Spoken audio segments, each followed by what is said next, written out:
안녕하십니까. KBS 1라디오 경제쇼 이번 한 주 여러분과 함께하고 있습니다. 아나운서 오원종입니다. 세계 최대 가전정보기술 전시회죠. CES 2026이 미국 라스베이거스에서 지난 9일 막을 내렸습니다. 올해 CES는 그동안 화면 속 소프트웨어로서 진화하던 인공지능이 로봇에 들어와 실제 공간에서 움직이고 작업하는 피지컬 AI 시대의 본격 개막을 알린 자리였다는 평가가 나오고 있습니다. 네, 잠시 후 그 따끈따끈한 CES 2026 현장 이야기 전해드리겠습니다. 지난해 서울 아파트 임대차 시장에서 전세가 월세로 전환된 계약 건수가 역대 최다를 기록했습니다. 집주인의 월세 선호가 뚜렷해진 데다 전세대출 한도 축소로 세입자들이 보증금 인상의 부담을 느끼면서 전세 월세화가 빠르게 진행되고 있다는 건데요. 달라지는 임대차 시장 살펴보고요. 앞으로 부동산 시장에는 어떤 영향을 미칠지 짚어보겠습니다. 경제쇼 유튜브로도 함께하고 있습니다.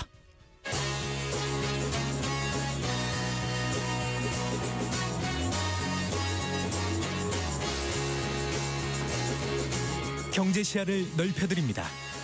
투자의 지름길을 안내합니다. 돈 되는 정보를 발견하는 시간. KBS 1라디오 경제쇼.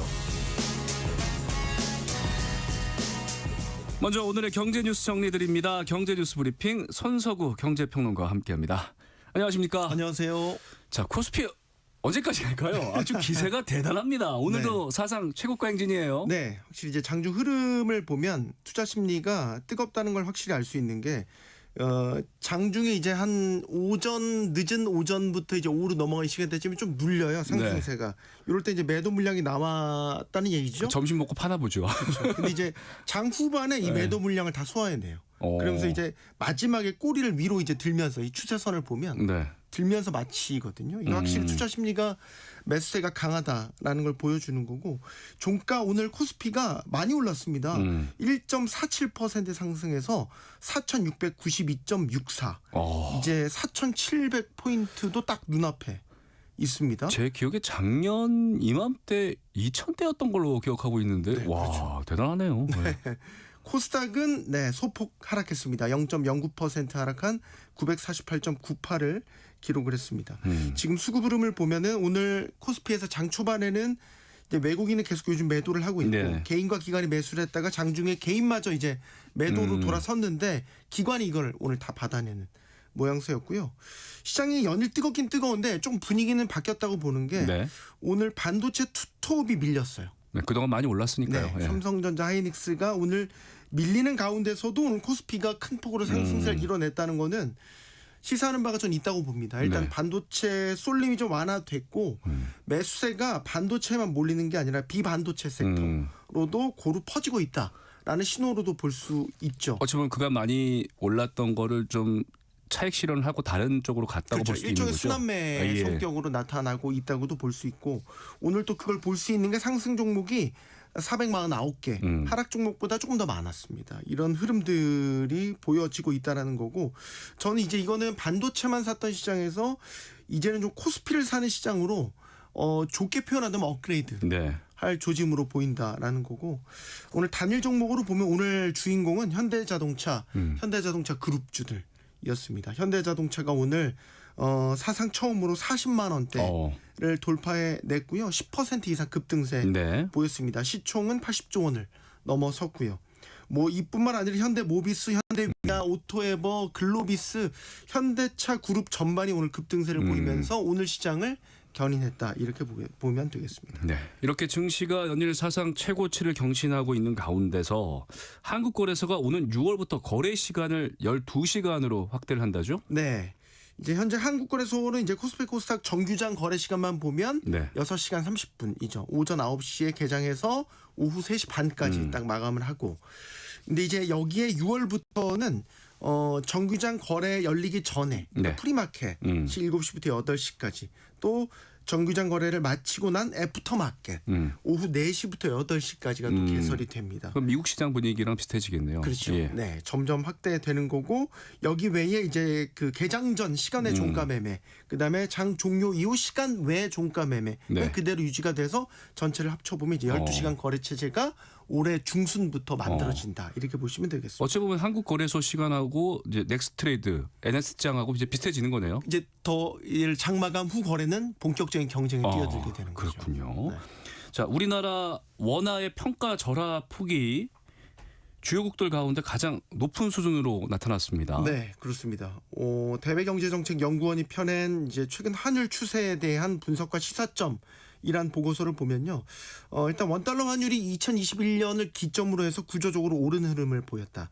그래서 2000년부터 2020년까지 이 원달러 환율 평균을 보면 1128.9원이었는데 2021년 이후부터 2025년까지는 평균 1304.9원. 그래서 176원이 상승했습니다. 15%가 오른 거고요.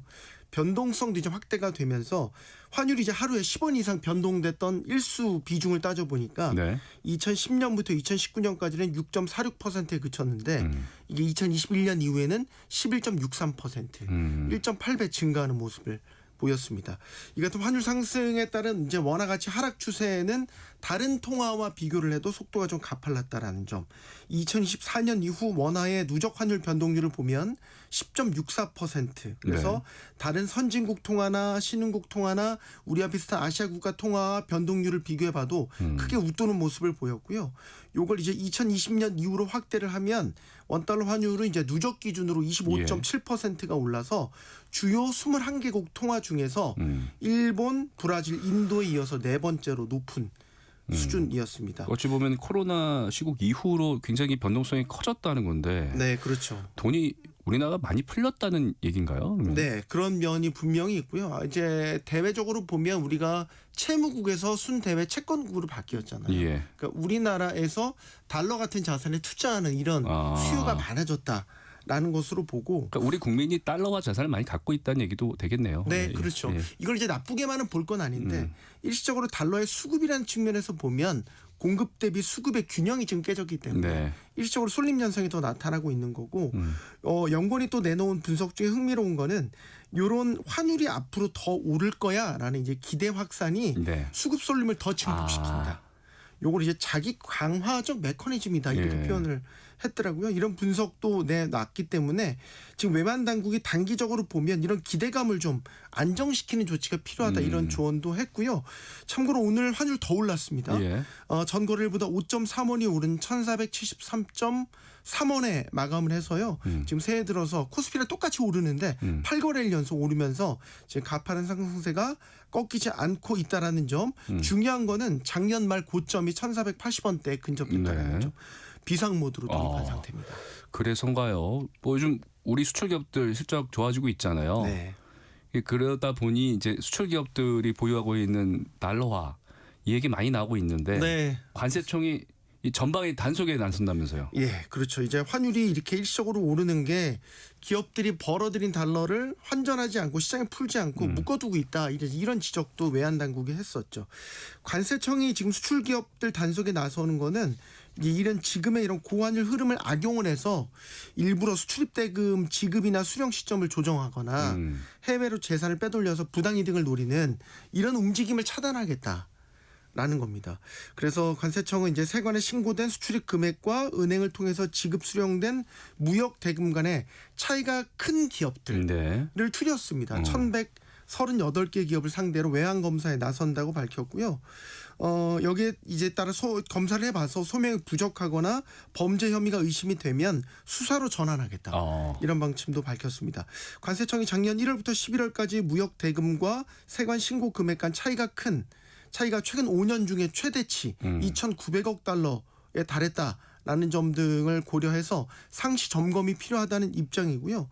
이제 무역 대금이라는 게 우리나라 전체 외화 유입의 40% 이상을 차지하고 있기 때문에 이런 아까 말씀드린 격차가 결국에는 외환 순환을 저해하고 환율 불안을 키울 수 있는 요인으로 보고 있는 것입니다. 하긴 수출 기업들도 어떤 달러가 계속 오를 거라는 기대감 때문에 더 갖고 있는 경우가 많을 테니까. 그렇게 보고 있는 거죠. 물론 지금 예를 들어서 대미 투자도 확대를 해야 되기 때문에 이거를 굳이 한국에 있는 법인으로 다시 옮겨오지 않고 현지 법인에서 그대로 두고 있다가 현지 투자를 그대로 하는 요인들도 있지만 예. 아까 말씀드린 것처럼 달러값이 비싸니까 수출 대금이나 이런 것들을 일시적으로 좀 조정을 해서 좀 환차익을 노리는 그런 이제 기업들이 이제 있다라는 거죠.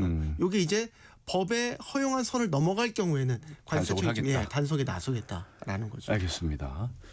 요즘 두바이 쫀득 쿠키, 일명 두쫀쿠 정말 굉장한 인기 아니겠습니까? 근데 너무 비싸요. 뭐 심지어 저는 10,000원 넘어가는 것도 봤는데 네.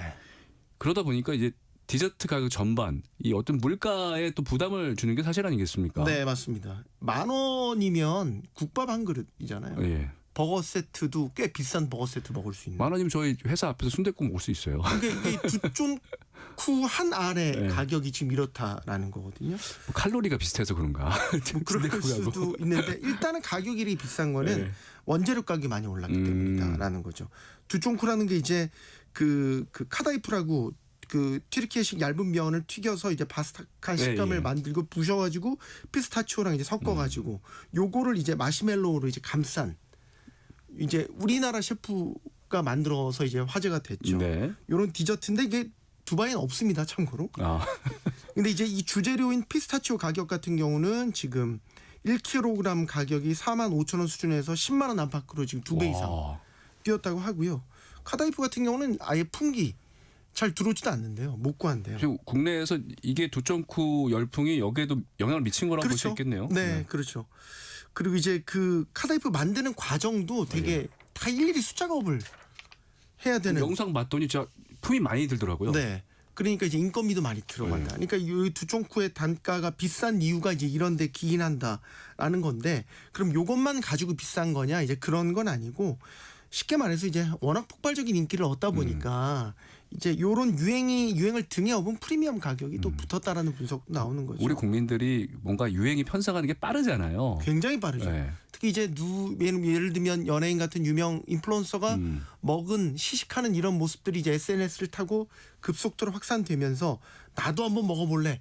요걸 이제 요즘에 소비 트렌드로 체험 소비라고 하는데 요런 흐름을 타고서는 이런 시류를 틈타서 이제 가격을 더 비싸게 네. 받는 뭐 가게들이 일부 있다라는 거죠. 이게 두쫑쿠가 뭐 맛있겠죠. 맛있으니까 많이 소비를 하시는데 사실 이렇게 인기가 많은 거는 뭐 맛이 중요한 게 아닙니다. 이 자체 이 흥행하는 걸 내가 먹는다는 것 자체가 일종의 하나의 가치가 되는 현상인 거죠. 이걸 밈 소비라고도 하는데 SNS도 많이 올리고 하니까요. 네. 일각에선 그래서 싸게 책정되면 오히려 안 된다는 비싸게 책정될수록 더 잘 팔리는 아이러니한 상황까지도 빚어진다는 거고, 오죽했으면 요즘에 내가 아파트는 못 사도 두쫑쿠는 산다. 뭐 이런 식의 언어 유희까지 예. 유행을 할 정도로 지금 굉장히 비싸고 인기인데, 이런 식의 소비 풍조가 그 아이템이 또 유행이 꺼지면 금세 또 사라지는 경우들이 많이 있기 때문에 이런 점도 염두를 해 두셔야 되겠습니다. 네, 알겠습니다. 경제뉴스 브리핑 손석우 경제평론가와 함께했습니다. 오늘도 잘 들었습니다. 감사합니다.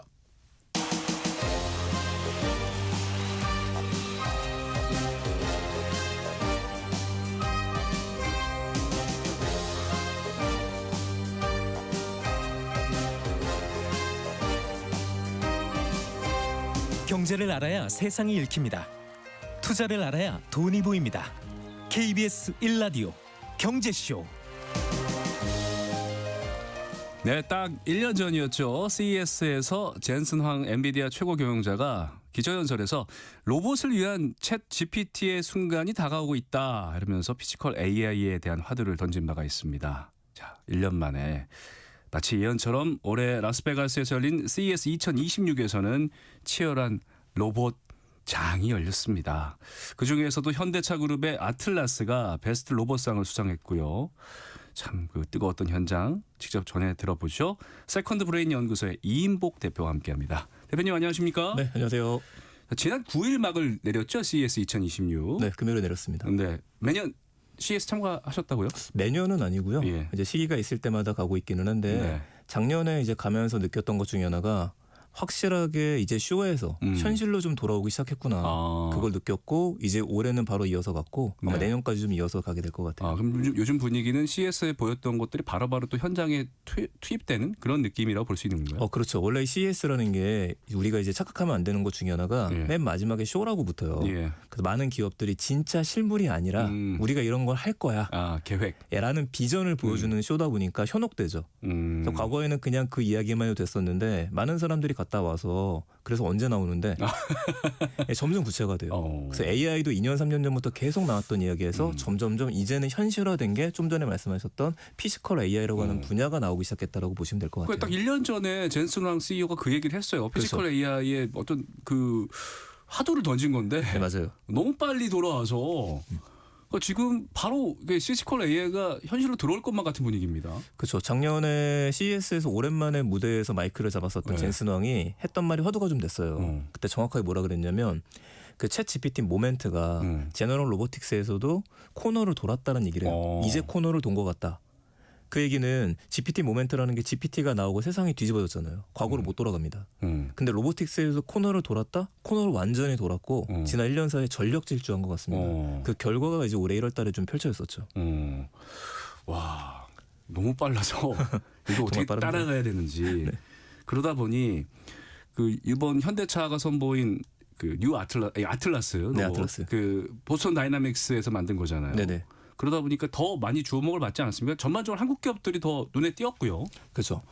눈에 띌 수밖에 없었던 게 일단은 이 아틀라스를 뉴 아틀라스라고 말씀하신 게 맞는 게 네. 원래 아틀라스 로봇 같은 경우에는 나온 지는 오래됐었어요. 근데 예전에 나왔을 때는 이제 유압식이라 그래갖고 포크레인 생각하시면 됩니다. 그러니까 이제 안에 그 오일로 그렇죠. 인해서 그 시끄럽고 끼끼거리고 맞아요. 그 대신에 힘을 많이 낼 수 있다 보니까 이족 보행 로봇 중에서 우리가 최고라고 생각하는 게 달리고 뛰고 공중제비 돌고 우리가 깜짝 놀라는 게 이미 4, 5년 전부터 있었어요. 네. 저도 기억이 나는 게 이제 유튜브 영상을 보면 그 버슨 다이넥스에서 보였던 뭐 사족 보행 로봇, 네. 뭐 강아지 같이 생긴 네네네, 그런 거 스팟이 보면은 그걸 보면서도 놀랐거든요. 점프하고 그러면서 네. 올라가고 그러면서. 근데 요번에 나온 영상 보니까 사람을 넘어서 사람보다 더 관절이 유연하더라고요. 관절이 유연한 걸 넘어서서 네. 이번에 완전히 바뀐 게 뉴라는 이름이 붙었었던 이유가 네. 유압식에서 전기식으로 바뀌었어요. 전기 구동식으로 바뀌니까 가볍고 좀 더 빠르게 조작할 수가 있고 근데 이 관절이 360도로 돕니다. 360도로 돈다는 얘기가 약간 이제 공포 영화 보는 것 같아요. 인간은 앞을 바라보다가 뒤를 바라보려면 몸을 돌려야 되는데 얘는 고개가 그냥 돌아가. 그럼 이질감이 좀 클 텐데.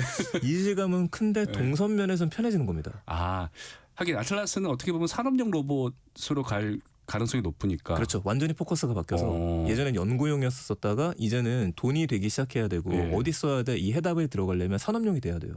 그 현대차에 주목했던 이유가 결국 이 로봇을 만들어서 연구실 밖으로 뛰쳐나온 겁니다. 그러니까 어디에 사용할 건데 일단 우리 공장에서 먼저 쓸 수 있다. 미국의 메타 플랜트. 그렇죠. 네. 이렇게 되게 되면 경험치가 쌓이게 돼요. 그 경험치가 쌓이게 되면 그걸 바탕으로 해서 나중에는 또 다른 회사한테 판매를 하거나 여기까지 이어질 수 있는 흐름이기 때문에 그 시작점을 이번에 보셨다고 생각하셔도 좋을 것 같아요. 그러니까 직접 보셨을 텐데 현장 분위기 어땠었습니까? 이 재밌는 게 현장에서는 이제 두 군데 세 군데에서 쇼들이 좀 열립니다. 근데 제가 현대차 행사장에 못 갔어요. 아, 그 중요한 데를. 그 전 타임에 LG 타임에서 LG 클로이드 네, 로봇을 클로이드. 보고 난 다음에 그 다음에 바로 엔비디아 행사가 있어요. 그래서 엔비디아 행사장에 30분 이상 가야 되다 보니까 네. 거기 가서 줄 서고 있는 동안에 현대차를 못 봤고 대신에 현대차 부스를 들어가게 되면 똑같이 있습니다. 예. 현대차 부스에서는 아틀라스를 좀 보고 왔고요. 열기는 정말 뜨거웠었고 이미 뭐 국내에서도 계속해서 쇼츠 올라오고 영상들이 많이 올랐었잖아요. 포인트는 그거죠. 실험실이나 유튜브에서 봤던 것들이 실제로 구현되는 게 눈앞에 보여졌었던 것들. 그리고 우리가 유튜브 영상에서 봤었던 다음 세대 모델이 준비가 됐다라는 게 포커스가 좀 컸었어요. 그 유압식에서 이제 전기식으로 바뀌었다고 했으니까 네. 그러면 좀 더 그 움직임이 더 자연스럽고 그럼요. 그러니까 유압식이 큰 힘을 낼 수 있잖아요. 네네. 어쨌든 현대차는 산업용 로봇을 생각하니까 전기식으로도 충분한 힘을 낼 수가 있습니까? 당연하죠. 지금 휴머노이드 로봇들은 전기식으로 완전히 바뀌었습니다.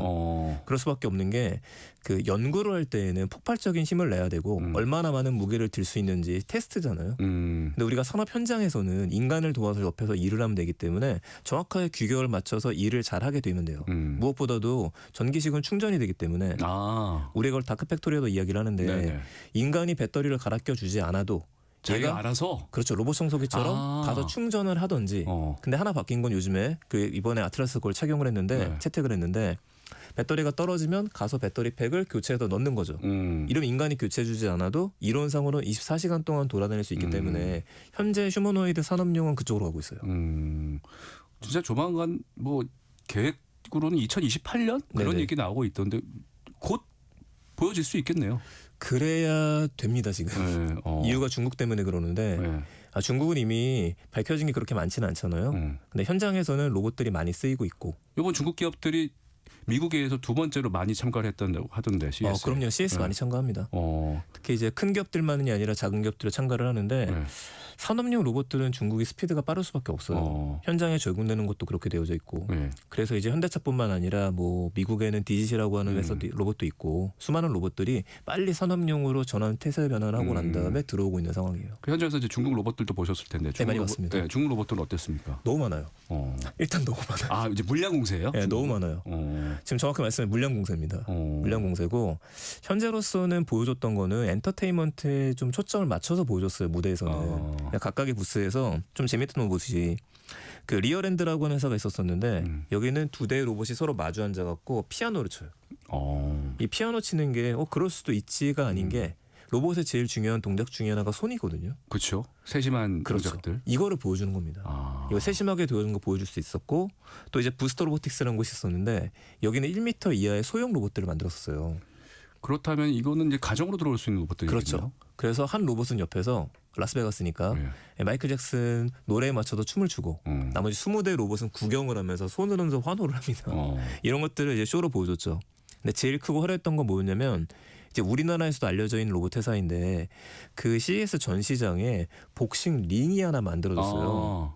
그 링에서 이제 유니트리라고 하는 회사에서 본인들이 갖고 있는 로봇을 무대에 세우고 나머지는 관람객들이 줄을 쭉 서 있다가 순차적으로 들어가는 거예요. 네. 그 얘랑 스파링을 하는 겁니다.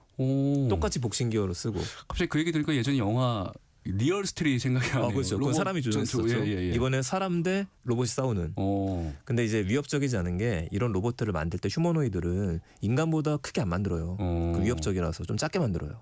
그 로봇이랑 인간이랑 헤드 기어를 쓰고 싸우는데 약간 이제 어른이 아이를 괴롭히는 것 같이 실제로 이제 왼쪽 잽을 날렸는데 이 잽이 유니트리 로봇의 턱을 맞고 나서 로봇의 고기가 위로 확 솟았어요. 그러니까 이제 심판이 와서 말리고 재정비를 하고 그런 모습들을 좀 요청해주고 했습니다. 그러니까 중국은 어찌 보면 이제 물량 공세다 보니까 산업용 로봇대로 가고 또 이제 우리가 앞으로 그리는 미래가 1가정 1로봇 아니겠습니까? 그렇죠. 이런 부분도 미리 준비를 하고 있다 볼 수 있겠네요. 근데 무서운 포인트 하나 더 이야기 드리면 이 중국 기업들이 재미 요소라고 제가 얘기했었잖아요. 항상 재미로 먼저 시작하는 게 맞아요.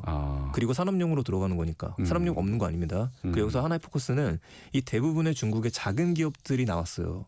스타트업들이. 근데 얘네들이 이 기업들이 언제 탄생한 기업들이냐면 2023년도예요. 얼마 안 됐어요.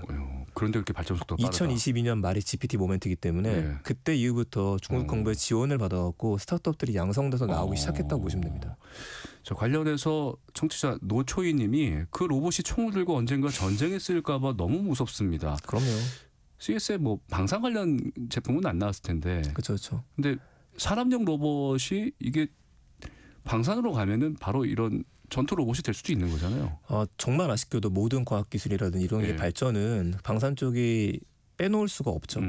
그래서 보스턴 다이내믹스 로봇 같은 경우는 빅독이라는 로봇이 제일 처음에 그 사족보행 로봇이었는데 등짐을 지기 위한 걸로 먼저 나오기도 했었고요. 지금 우려하시는 건 정확합니다. 그렇게 되는 순간부터 화염방사기가 손에 쥐어지게 되면 로봇 전사가 될 수도 있어서 그것도 이제 유엔부터 시작해서 한번 언급이 되고 하는 추세 중에 하나입니다. 그런 면에서 어떤 사람들의 철학과 어떤 규제 그리고 그런 제도 이런 면에서도 생각해 봐야 될 부분이 많을 것 같고요. 자, 이제 로봇 이야기 해봤으니까 이번에는 또 CES에서 화두가 됐던 자율주행 이야기 해보겠습니다. 네네. 구글 웨이모, 현대차랑 이제 구글 웨이모하고 또 이제 아마존 죽스 같은 경우는 이제 마차 형식으로 돼서 이렇게 그 현장을 돌아다녔다는 이야기를 들었는데. 아, 마차라고 하니까 비유가 오네요. 그러니까 이제 자율주행의 양대 산맥이라고 하면은 네. 원래 3개 정도를 보시면 되는데 네. 하나가 구글 웨이모, 네. 두 번째가 아마존 죽스, 세 번째가 이제 테슬라의 로보택시를 생각하시면 네네네. 돼요. 근데 서로 이제 지향하는 바가 좀 달라요. 이번에 이제 화두를 모았던 건 죽스였었는데 죽스는 마차라고 비유하셨던 것처럼 셔틀입니다. 탑승을 하게 되면은 서로 마주봐요. 그 얘기가 뭐냐? 운전대도 없고 브레이크도 없고 아무것도 없어요. 얘가 혼자서 돌아다니는 겁니다. 근데 이거에 이제 컨셉으로 나왔던 것들이 이번에는 실제로 그 CES 현장의 밖에 라스베가스를 돌아다녔어요. 그 라스베가스의 특정 지역에 가게 되면 죽스를 호출해갖고 얘를 탈 수 있고. 혹시 죽수 타보셨어요? 기다리도 못 탔어요. 네. 인기가 많았군요. 근데 주변에 보게 되면 우버 타고 돌아다닐 때 한 돌아다녀요. 그러면 사람이 나오게 되면 중간에 멈추기도 하고. 그럼 이게 아마존이 뒤에 있기 때문에 네. 그럼 죽스가 어디로 가게 되느냐? 로봇 택시로 돈을 벌겠다는 건 아닌 것 같아요. 아, 배달. 네, 배달 쪽에 당연히 쓰일 수밖에 없고 이런 데이터들이 더 많이 가져가게 되겠죠. 네. 이 데이터는 어디랑 연결이 되느냐? 결국엔 또 데이터 센터랑 연결이 될 수밖에 없어요. 그거를 보는 그림에서 이제는 실제된 걸 보였다. 죽스 이 회사의 카피 로고 자체가 우리는 차가 아니다요. 로봇 택시다. 그러니까 로봇 택시로 지금 번화가 일어나고 있습니다. 자, 말씀을 듣다 보니까 제가 이제 미국에 있을 때 네. 보면 그 아마존에서 그 택배차 아마존 좋은 택배차가 오면서 사람이 와서 이렇게 직접 배달했거든요. 네네. 여기서 이제 피지컬 AI가 죽수를 타고 다니면서 네네. 배달하는 모습을 곧 볼 수도 있겠네요. 그렇게 될 수도 있겠죠. 네. 진짜 많다. 깜짝 놀랍니다. 얘기 들을 때마다. 또 이제 엔비디아 얘기 빠질 수 없는 게 젠슨 왕이 자사 자율주행 플랫폼 알파마요를 통해서 네. 인간 개입이 없는 자율주행이 곧 이뤄질 것이다. 이렇게 언급을 해서 화제가 됐습니다. 알파마요. 기존의 뭐 테슬라나 이런 자율주행 플랫폼과 뭐가 달라진 겁니까? 저도 이게 이름이 자꾸 입에 좀 새겨지진 않아요. 마요네즈. 참치발 자꾸 생각나가지고. 근데 알파마요가 자율주행을 만드는데 큰 차이만 빠르게 얘기드리겠습니다. 현재도 자율주행은 있어요. 근데 현재 자율주행 방식은 AI를 학습을 시키고 난 다음에 이런 상황에서는 이렇게 해야 돼 하나하나 이제 학습을 시켜주는 거죠. 네. 그러니까 모든 사물에 태깅을 해서 얘가 학습한 데이터를 갖고 있고 테슬라 같은 경우에도 도조라고 하는 슈퍼컴퓨터가 수많은 데이터를 가지고서 재학습시킨 결과를 다시 내보내줍니다. 네. 그러니까 학습한 결과로 판단을 해요. 여기까지였는데 젠슨왕이 얘기했던 거는 쉽게 얘기하면 이것저것 다 해보니까 맞는 방법은 아닌 것 같다. 우린 이 다음으로 가야 된다. 그러니까 아예 새로운 방법이라는 거예요? 기존 방법은 안 쓰는 건 아닌데 네. 그래서 챗 GPT 생각하시면 돼요. 알파마의 핵심은 애가 추론을 해요. 추론하고 설명할 수 있는 겁니다. 그러면 앞에 쭉 주행을 하다가 시나리오죠. 도로에 갑자기 축구공 하나가 튀어나와요. 이랬었을 경우에 그냥 급정거를 벌어버리는 게 아니라 얘가 지금 튀어나왔으면은 아이들이 쓰고 있는 공 같은데 이 공이 떨어졌다고 하는 이야기는 지금 아이가 뛰어서 이 공을 잡으러 올지도 모르니까 나는 지금부터 브레이크를 밟기 시작해 속도를 줄여야 될 것 같고 아이가 나오면 급정거를 걸어야 될 것 같아. 이런 걸로 가게 돼요. 그러니까 쉽게 말해서 우리 사람들이 처음에 운전을 배우고 나서 미숙하다가 네. 운전하는 경험치가 쌓이면서 여러 가지 그 돌발 사항에 대비를 하게 되잖아요. 그쵸. 경험했으면. 그러니까 알파마요는 이런 식으로 사람이 운전을 배워가는 것과 비슷한 방법을 가겠다 이런 말인가요? 예, 사람의 방식이고 네. 그 엔비디아가 제일 잘하는 거는 뭐냐면은 플랫폼입니다. 결국엔 자기네가 로보택시를 만들 게 이건 아니고요. 네. 현장에서도 벤츠하고 협업을 발표를 했었었는데 우리가 이런 걸 만들어 놨으니까 완성차 제조사들은 우리 걸 이용하게 되면은 지금 하고 있는 고민거리인 자율주행 기술이라고 하는 것들을 훨씬 빠르게 업데이트할 수 있다. 그러니까 우리가 이 얘기를 하는 겁니다. 마이크로소프트 OS처럼 되겠다 이런 OS죠. 엔비디아 제일 잘하는 그쪽이라서 자율주행의 OS를 제정해야 할 테니까 이 소프트웨어를 너네들이 가져다 쓰고 우리가 협업을 하고 그 데이터로다 더 빠르게 만들어 보자. 이거를 터트려서 여기서 긴장을 해서 제가 예상하는 거는 이미 나오고 있는 얘기들이 있지만 이번 달이나 빠르면 이번 달 아니면 다음 달 초쯤에는 테슬라 쪽에서 또 발표 나올 수밖에 없어요. 사실 이제 테슬라 제가 알고 있기는 테슬라 네네. 같은 경우에는 이제 좀 그 자기들만이 가지고 있는 그 플랫폼 어떻게 보면 도저 폐쇄적이죠. 예, 폐쇄적인 거를 갖다 이제 파는 식이 되는 건데 그냥 다른 회사에서는 하드웨어만 만들고 소프트웨어만 갖다 쓰는 식인 거잖아요. 어떻게 보면 애플이라고 볼 수 있을까요? 테슬라. 그렇게도 볼 수 있게 예. 폐쇄적인 것만 본다라면 예. 우리 건 우리 데이터는 우리가 지키고 우리가 학습을 시키고 우리가 다 할 예. 거야. 로보택시도 우리가 다 해. 이거죠. 엔비디아는 그러면 우리가 지금 스마트폰, 구글 소프트웨어처럼 네네. 약간 그런 방식으로 가겠다. 그렇죠. 소프트웨어도 우리 거를 쓰고 네. 플랫폼 우리 거 계약해서 쓰고 네. 그리고 자동차에 로봇 칩이 필요하잖아. 네. 로봇 칩도 우리 거를 사면 돼. 여기로 가는 겁니다. 결국엔 칩을 만드는 회사이기 때문에 정말 대단한 셀즈맨이에요. 이 부분도 이제 큰 어떻게 보면 자율주행에서 그건 어떻게 판도 변화가 될 수도 있겠네요. 그래서 그날 바로 그 얘기 나온 겁니다. 현대차에서 현대차도 이거 쓸 거냐고 질문이 나왔었던 이유가 그거예요. 현대차 입장에 안 쓸 이유가 없거든요. 근데 현대차는 기존에 뭐 포티두도 있고 미국에서도 지금 이미 사업을 하고 있잖아요. 그 관련해서. 검토로 들어갈 수 있죠. 이건 제 예상입니다만 자동차는 여러 가지가 있고 수용차도 있고 택시도 있고 아니면 트럭도 있어요. 더 좋은 것들을 쓸 수 있는 것들은 완성차를 만드는 곳들은 손에 잡을 수 있는 패가 많아진다고 생각하시면 돼요. 저걸 통해 더 빠르게 할 수 있다라면은 그 부분을 택하는 것도 나쁜 건 아니라고 근데 봅니다. 한 가지만 더요. 네. 근데 어쨌든 후발주자고 네. 출원을 하려고 하면은 뭐 챗GPT나 뭐 제미나이가 그랬던 것처럼 네네. 계속해서 뭔가 데이터를 쌓아가야 되는데 그쵸. 엔비디아가 데이터를 그 뭐 테슬라의 어떤 격차를 줄이기 위해서 어떻게 하겠다는 겁니까? 그 엔비디아는 항상 비슷합니다. 그래서 이제 뭐 저희 들으시는 분들께서 다 다르실 테니까 쉽게만 이야기 드리게 되면은 이미 아주 예전에 우리 메타버스 이야기 나올 때부터 네. 옴니버스라고는 플랫폼을 갖고 있었었고 이번에 로봇도 마찬가지입니다. 로봇도 마찬가지인 게 현실 세계에서 이거를 다 테스트를 못해요. 그러니까 사이버 스페이스를 만들어 놓고 난 다음에 버추얼 공간에서 수많은 테스트가 이루어지게 해놓습니다. 그러면 그 수백 반문에 여러 가지 상황에 대한 것들을 설정을 하고 학습한 데이터를 가지고서 가져오게 만들어주는 것들이에요. 그래서 기본 플랫폼을 갖고 있으니까 오픈소스로 만들었으니 원하는 것들은 더 조율해서 써라. 같이 생태계를 키워나가자. 이 전략이라고 보시면 됩니다. 방금 전에 말씀하셨던 테슬라를 약간 애플 폐쇄적인 거에 비교하는 거고 굉장히 맞는 거예요. 그럼 나머지 자동차 완성차는 여러 어떤 거죠? 군데에서 저기 구글에서 소프트웨어 제3자 소프트웨어가 들어와서 앱 마켓 만드는 네, 안드로이드 식으로 만드는 것처럼, 네. 그렇게 하자. 네. 약간 더 알겠습니다. 개방형이다. 근데 그 핵심은 결국엔 우리 걸 사야 돼. 이걸로 갖고 있는 그래서 거죠. 폭발적으로 속도 그 데이터를 습득하는 속도를 높이겠다. 예, 자유유형 경쟁이 1년을 보게 되면 내년에 더 빨라질 겁니다. 알겠습니다. 저희가 이제 로봇 그리고 자율주행 얘기까지 했는데 또 CES에서는 이제 직접적으로 바로바로 우리가 쓸 수 있는 것들에 대한 그 욕구들도 많이 있잖아요. 그렇죠. 또 이번에 이제 매년 인상적인 걸로 AI 글래스도 네네. 얘기하셨던 걸로 알고 있는데 사실 AI 글래스가 이미 이제 발표돼서 판매도 하고 있는데 네네. 요즘 선보인 AI 글래스 이거는 어떻게 이전보다 만족도가 더 높아졌을까요? 높아지고 빨라지는 게 네. 우리가 좀 주목할 필요는 있습니다. 보통 이제 AR 글래스로 먼저 시작을 했었어요. 얼굴에 뭔가를 뒤집어 썼을 때 앞에 뭔가가 나타나는 거. 그럼 스마트 글래스라고 그래갖고 음악이 들리는 거. 근데 GPT가 나오면서부터 완벽한 변화가 시작이 된 거는 내가 언제나 스마트폰을 보지 않고 호출해서 뭔가를 물어볼 수 있다라면 근데 물어보는 것뿐만 아니라 앞에 있는 사물에 대해서 내가 보고서 이야기할 수 있다라면 이 두 갈래로 나눠지게 돼요. 그리고 마지막은 얘가 얘기하는 걸 내 눈앞에서 볼 수 있다라면 세 가지죠. 이 세 가지 형태의 안경들이 나오기 시작하는 겁니다. 여기서 이제 많은 사람들이 기대하고 저도 기대하는 거는 구글 글래스. 작년에 메타에서 메타 레이벤 그 디스플레이가 네네. 나왔었죠. 얼굴 안에 뭔가 좀 디스플레이 보여주는 거. 이건 비싼 기술이에요. 오래 걸리고. 그런데 여기도 중국 기업들이 굉장히 무서운 게 중국 기업들이 택하는 방식은 모노크롬이라 그래갖고 녹색 데이터를 보여줘요. 녹색의 단편화된 정보만 보여주면 돼요. 근데 그 기술 수준이 올라가서 이번에 확인했었던 거는 쓰고 있는 상태에서 둘이 얘기를 하게 되면은 번역된 결과를 눈앞에 한국어로 바로 보여줘요. 일단 번역 시장을 잡겠다가 있는 거고 AI한테 뭔가를 물어봤었을 때 그걸 갖다 여기다 바로 띄워줍니다. 그러니까 단순하게 직관적으로 볼 수 있는 것들을 바로바로 띄워주는 거군요. 그럼요. 근데 이게 현실 세계랑 이질감이 없이 띄워주는 것들. 내비게이션이 필요할 때 어디까지 지도를 해줘 지도를 띄워버리게 되니까. 근데 이게 가볍고 진짜 안경처럼 생겼어요. 제가 쓰고 있는 것도 지금 스마트 글래스 중에 하나거든요. 그래요? 그냥 네. 봐서는 모르겠어요. 그냥 안경처럼 보였습니다. 이거 디스플레이 기능은 없고 오른쪽에 살짝 숨겨져 있는데 이미 아이디어 승부 게임으로 넘어갔어요. 그래서 비싼 게 나올 거고 현실에서 쉽게 쓸 수 있는 것들을 올해 하반기에 더 많은 사람들이 쓸 것 같습니다. 알겠습니다. 매년 CES는 갔다 온 사람들 이야기를 들어보면 정말 놀라는데 올해는 더 놀랐습니다. 내년 CES는 또 어떤 신기술이 나와서 우리를 놀라게 할지 기대를 해보겠고요. 대표님 내년에도 갈 계획이신가요? 그럼요. 바로 예약해야죠. 내년에도 기대해 보도록 하겠습니다. 세컨드 브레인 연구소의 이인복 대표였습니다. 고맙습니다. 네, 감사합니다.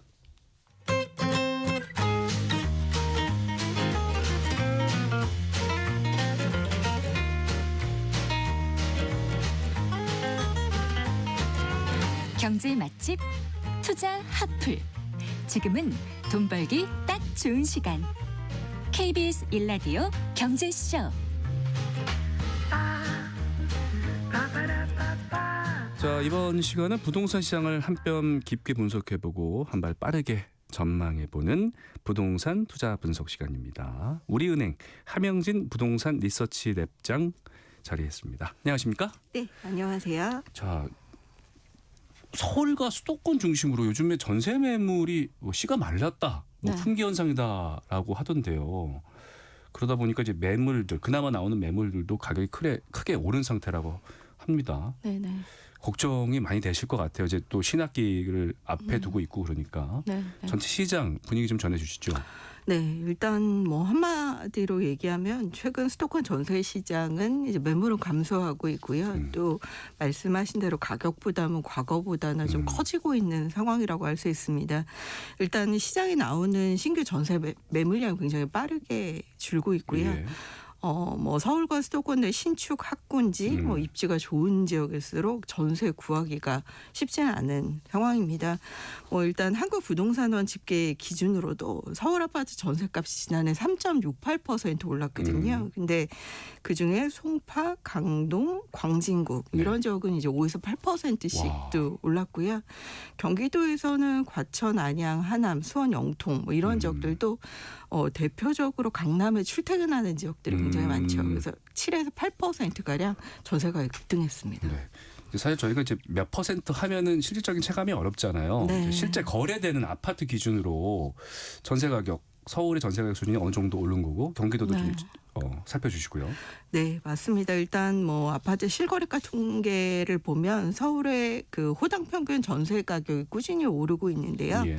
실제 올해 1월에 계약된 서울 아파트의 호당 평균 전세가가 6억 9,413만 원을 기록하고 있습니다. 매매가가 아닙니다. 전세가. 네, 전세가입니다. 네, 근데 이게 이제 전세 계약이 2년 단위로 갱신이 되잖아요. 그래서 2년 전이 2024년과 비교하면 무려 이제 5,119만 원 정도 전세가가 오른 거라고 할 수 있는데요. 예. 뭐 경기도에서는 지역적 편차가 있습니다. 뭐 서울 접근성이 좋은 과천 같은 경우는 호당 평균 전세가가 11억 원을 돌파했고요. 일반 매매가랑 별 차이가 없네요. 예, 매매가는 더 비쌉니다. 네. 그리고 성남 분당구가 7억 3천만 원, 그리고 용인 수지같이 이제 신분당선을 탈 수 네. 있는 지역들은 4억 3천만 원 정도로 수도권 주요 지역의 전세 가격이 상당히 부담스러운 수준으로 올라 있습니다. 이게 가격이 오른 거는 아무래도 이제 전세 매물 자체가 감소했기 때문일 텐데요. 네. 과거에 비해서 매물량이 얼마나 줄어들었습니까? 생각보다 많이 줄었습니다. 뭐 이제 전세 매물 감소는 전국적인 좀 현상이라고 할 수 있을 것 같은데요. 부동산 정보에서 아실에 이제 전세 매물 증감 통계를 보면 이제 1월 6일 기준 1년 전하고 네. 전세 매물을 비교를 해보면 전국 17개 지자체에서 이제 충북을 제외하고 16개 지자체의 전세 매물이 모두 감소했습니다. 뭐 일단 전남 같은 경우는 68%, 대전이 59%, 그리고 세종이 57%로 50% 이상 이런 지역들은 매물이 감소했다고 할 수 있겠고요. 수도권 같은 경우에 경기도가 41%, 서울이 27% 감소했으니까 서울이 27%요. 예, 그래서 시장에 이제 매물 구하려고 나가시다 좀 되게 당황하시는 경우도 많이 있는 것 같습니다. 와, 이 전세 매물이 감소한 이유가 뭐 여러 가지 이유가 있을 것 같아요. 네. 근데 이제 전국적으로 이런 현상이라는 거는 뭔가 전체적으로 신축이 줄어들고 있다는 건가요? 맞습니다. 이제 공급이 많지는 않는 상황입니다. 이제 첫째는 신축 아파트 입주 물량이 이제 급감하고 있는데요. 이제 예. 2, 3년 전에 인허가 착공이 줄어든 영향이 사실 이제 지난해부터 주택 전세 시장 입주 물량 감소로 이어지면서 전세 매물 감소로 현실화되고 있는 상황입니다. 지난해 아파트 실제 입주 물량이 전국적으로 27만 8천 호였거든요. 네. 근데 올해는 이제 21만 호로 줄어드니까 7만 호 가량 이제 아파트 입주 물량이 감소하는 거죠. 진짜 공급이 많이 줄었네요. 네, 예, 맞습니다. 예, 예. 그리고 둘째는 일단 매물 잠김 현상이라고 할 수 있는데요. 수도권 전세 대출 규제 외에도 지금 이제 서울 전체 그리고 경기도 12개 지역은 토지거래가 구역으로 묶여 있습니다. 여기는 이제 실제로 매매를 하려면 제가 들어가 살아야 되는 거잖아요. 맞습니다. 예, 실거주를 해야 되니까. 네, 그러면 이제 임차를 놓고 있는 매물들이 시장에 출애되기가 어렵기 예. 때문에 뭐 일각에서는 이제 본인이 팔려고 직접 거주를 하거나 아니면 단기 월세로 돌리는 경우가 많기 때문에 전세 매물이 좀 줄고 있고요. 그리고 이제 전통적으로 전세 가격이 오를 때는 이제 계약갱신권을 많이 쓰게 됩니다. 이제 5% 상한이 적용되기 때문에 갱신권을 쓰는 게 유리하죠. 그러면 이런 부분들이 신규 출애 매물로 줄어들면서 사실 수도권의 전세 매물 자체가 좀 시가 마르는 현상들이 나타나고 있는 것으로 보여집니다. 그러니까 어떻게 보면 구조적으로 좀 줄어들고 있다는 건데 네. 이제 뭐 전세 물량이 줄어든 것도 줄어든 거지만 서민들 입장에서는 이 전세가 월세화가 되면 좀 힘든 부분이 있잖아요. 네. 월세화도 빠르게 진행이 되고 있다고 하는데 현장에서 느끼시는 부분은 어떻습니까? 그렇습니다. 일단 2025년에 이제 전세에서 월세로 전환해서 이제 임대차 계약에 대한 갱신 계약을 체결한 건수를 좀 살펴봤는데요. 5년 내 최대치를 기록했습니다. 1월 5일 기준 국토부 실거래가에 따르면 이제 지난해 서울 아파트 전월세 계약 갱신 건수가 약 5만 8천 건 정도 됐거든요. 네. 근데 이 중에 전세에서 월세로 전환해서 계약 체결한 건수가 한 5,200건 정도 됩니다. 근데 이게 21년만 해도 1,465건밖에 안 됐거든요. 그럼 뭐 3배 이상 되네요. 맞습니다. 3배 그래서 정도. 예. 이런 부분들이 계속 이어지다가 사실 지난해 이제 5천 건을 넘어서면서 이제 갱신 계약할 때도 이제 월세를 임차인이 받아들이는 상황이 돼버린 것으로 보여집니다. 그러니까요. 지금 이제 임대차 시장이 우리는 이제 전세가 기본이라는 생각이 있었는데 이제는 네. 외국처럼 가는 걸까요? 반전세, 반월세 뭐 이렇게 바뀌는 것 같은데 이제 월세 거래가 전체 거래 봤을 때 더 많은 건 아니죠 아직은? 더 많습니다. 더 많아졌어요? 네네. 그 지난해 11월 누계 기준으로 이제 전국 주택의 월세 거래 비중을 봤더니 이제 62.7%로 사실상 이제 전년 동기 대비 약 5.3% 포인트 증가했습니다. 그러니까 여기서 이제 얘기하는 월세 거래라는 것은 이제 보증부 월세, 반전세 네. 뭐 이런 부분들을 모두 포함하는 거긴 한데요. 이게 이제 21년만 해도 50%가 채 되지 않았었거든요. 근데 이런 부분들이 4년 만에 상당히 이제 월세화가 빨라진 것이라고 할 수 있겠고요. 이게 또 아파트와 비아파트로 나눠 보면 전국 기준 아파트 기준은 한 47.9%. 네. 그리고 이제 비아파트 흔히 말하는 이제 연립다세대, 오피스텔, 예. 뭐 단독 다가구 뭐 이런 부분은 무려 월세화가 76.2% 정도 진행됐기 때문에 뭐 사실 비아파트보다 아파트보다 비아파트 월세화가 진행 속도가 굉장히 빠르다고 할 수 있겠죠. 사실 이제 오피스텔과 뭐 연립 다세대, 원룸 이런 것들은 기존에도 이제 월세를 많이 했었는데 그게 이제 점점 더 월세로 가는 거고. 맞습니다. 아파트도 47.9%면 이제 절반 정도는 뭐 반전세든 월세든 한다는 거 아니겠습니까? 그렇습니다. 네. 그 수도권과 지방 간의 월세화에 대한 수치 좀 다른 게 있습니까? 네, 약간의 차이가 있습니다. 이제 지난해 11월 누계 기준으로 서울의 월세 거래 비중이 64.1%, 그리고 수도권 전체는 이제 61.4%. 이제 반면에 지방은 이제 65.3%로 서울이나 수도권보다 지방의 이제 월세 거래 비중이 조금 더 큰 편이라고 할 수 뭐 있겠고요. 이유가 있는 거예요? 지방이 더 많은? 아무래도 이제 주택 가격이 지난해 떨어졌기 때문으로 보여집니다. 이제 확실히 이제 전세 가격이 상대적으로 이제 매물량도 많고 안정되려고 한다면 전반적으로 주택 가격이 오른다는 전제가 있어야지 그렇죠, 전세를 끼고 주택을 구입하는데 사실 지난해 이제 울산이나 세종의 일부 지역을 제외하고 대부분의 지역이 이제 지방 매매 가격이 하락했기 때문에 오히려 자본이득을 볼 수 없다면 이제 월세를 통해서 운영 수익을 챙기려는 움직임들 때문에 확실히 수도권보다 월세화는 좀 빠르다고 할 수 있겠습니다. 어떻게 올해도 이런 전세 월세화 흐름 계속 될 걸로 보이시나요? 네, 좀 안타깝긴 하지만 올해도 이제 전세 월세화는 좀 이어질 가능성이 있다고 보여집니다. 일단 시장에 전세 매물이 많지 않은 상황이기도 하고요. 이제 올해 보유세를 일부 수도권을 올릴 가능성이 좀 열려 있기도 합니다. 이제 보유세를 올리게 되면 해당 비용을 임차인에게 이제 전가하려는 움직임이 나타날 때 전세로 놓는 것보다는 이제 월세로 그런 부분들의 운용 수익을 감당하려고 하는 이슈가 생길 수가 있겠고요. 뭐 기존의 전세라도 거기다가 월세화를 좀 해서 더 얼마를 더 받는 식이 될 수 있겠네요. 네, 그래서 반전세 그런 부분들을 이제 보유세로 충당하는 이슈들도 있을 것 같고요. 그리고 이제 전세 대출 이자 부담도 여전히 좀 큰 편이라고 할 수 있습니다.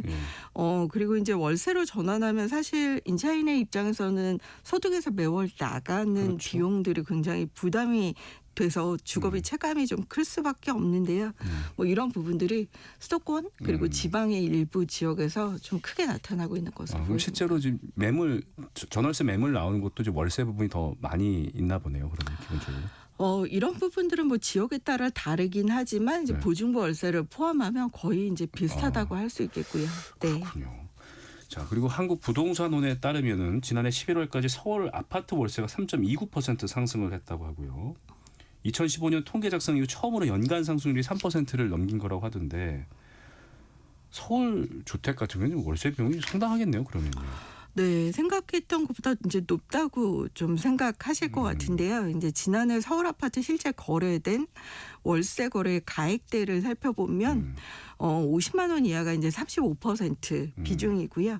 이제 50에서 100만 원의 월세를 지불하는 수치가 27% 그리고 이제 100만 원에서 200만 원 이하가 24% 정도 됐습니다. 그러니까 200만 원 초과의 월세 거래 비중도 무려 14% 정도 됐거든요. 뭐 고가 아파트들이 많이 포함될 거고요. 뭐 강남이나 예. 이제 한강변 내지는 입주 5년 이하의 신축의 월세들이 이제 그렇게 좀 높다고 할 수 있는데요. 근데 사실 이런 부분들이 아파트뿐만이 아니라 이제 비교적 좀 저렴한 임대차에 속하는 뭐 연립다세대 월세 같은 경우도 지난해 서울 100만 원 초과 월세가 한 9.7% 그리고 60에서 100만 원 정도 월세 거래 비중이 50% 정도 됩니다. 그러니까 서울의 연립다세대에 거주하시는 분들도 사실 50에서 100만 원 정도의 월세를 지불하고 있다고 봐야 되겠죠. 그럼 어떤 이제 연립다세대 같은 경우는 청년층들도 많이 살 텐데 50만 원 이하는 이제 찾아보기 힘들겠네요. 서울 같은 경우는. 그렇다고 보여집니다. 물론 이제 연식이라든지 역세권과의 거리 이슈는 있을 수 있겠지만 신축일수록 월세가 더 비싸다고 할 수 있겠죠. 올해도 이런 전월세 가격 상승 흐름이 계속 이어지겠네요. 네, 저는 이제 지난해보다 이제 변동률은 조금 가격 변동률이 높아질 수 있다고 보여지는데요. 일단 매물량이 많지 않고 또 아파트 입주 물량이 감소하고 있고 그리고 이제 월세와 영향도 꾸준한 상황입니다.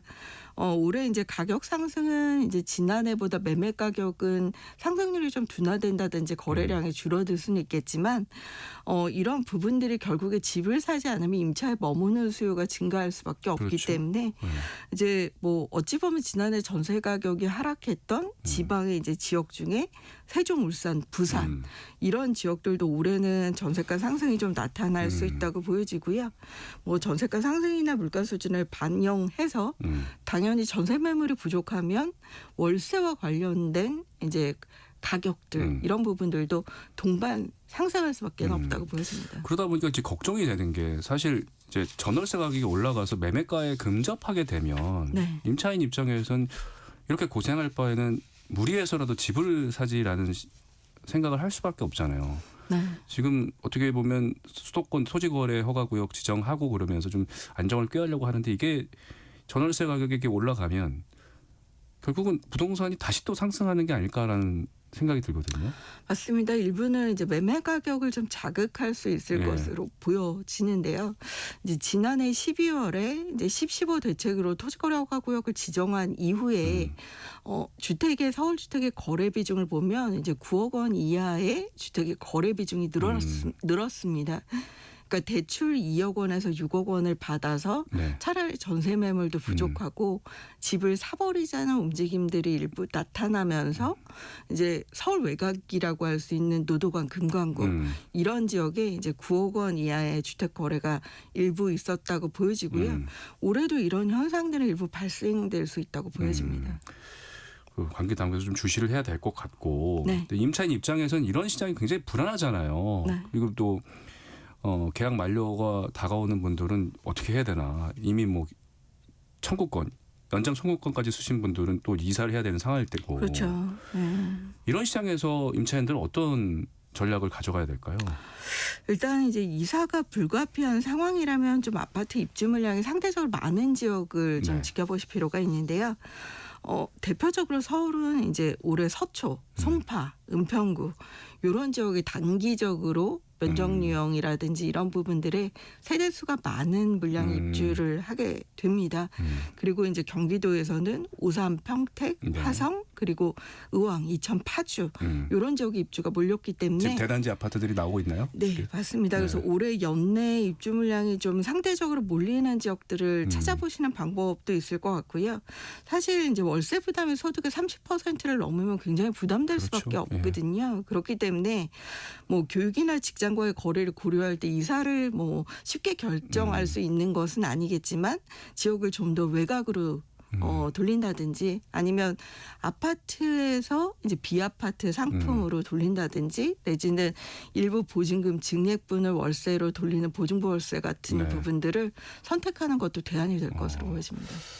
알겠습니다. 어쨌든 올해도 부동산은 쉽지 않을 것 같은데 임차인들이 참 더 걱정입니다. 예. 네, 맞습니다. 정부에서 관련해서 어떤 대책이 좀 제대로 나와야 될 텐데 네. 그 부분도 걱정이고요. 알겠습니다. 여기까지 듣겠습니다. 함영진 우리은행 부동산 리서치랩 장이었습니다. 고맙습니다. 네, 고맙습니다. 자, 경제쇼 여기까지입니다. 저는 오원정이었고요. 내일 다시 찾아뵙겠습니다. 고맙습니다.